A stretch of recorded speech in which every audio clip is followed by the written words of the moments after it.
Hey everyone! If you're planning a trip in 2025, booking seats on American Airlines is a breeze and can make your flight way more comfortable. Whether you're jetting off for vacation or business, I'll walk you through the entire process step by step, so you can snag those window seats or extra legroom spots without any hassle.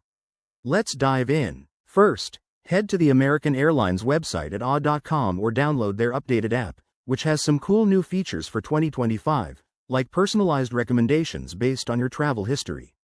It's super intuitive and works great on your phone. Once you're on the site or app, log in to your account.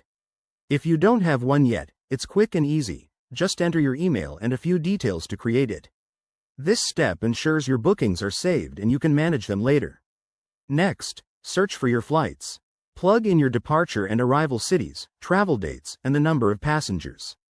American Airlines has enhanced their search tools for 2025, making it faster with options for eco-friendly flights or flexible dates to help you find the best deals.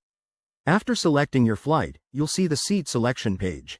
This is where the magic happens. Use the interactive seat map, a new 2025 update, to view real-time availability.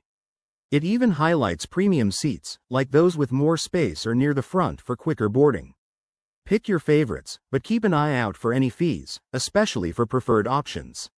Once you've chosen your seats, review your entire booking, including any add-ons like baggage or upgrades. Then, proceed to payment. American Airlines offers secure options like credit cards or digital wallets. Finally, confirm your booking, and you'll get an email confirmation instantly. A quick tip: book seats right after reserving your flight to avoid them filling up, and always double-check the app for last-minute changes. There you have it.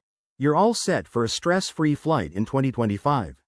If this tutorial helped, give it a thumbs up, subscribe for more travel tips, and let me know in the comments if you have any questions. Safe travels!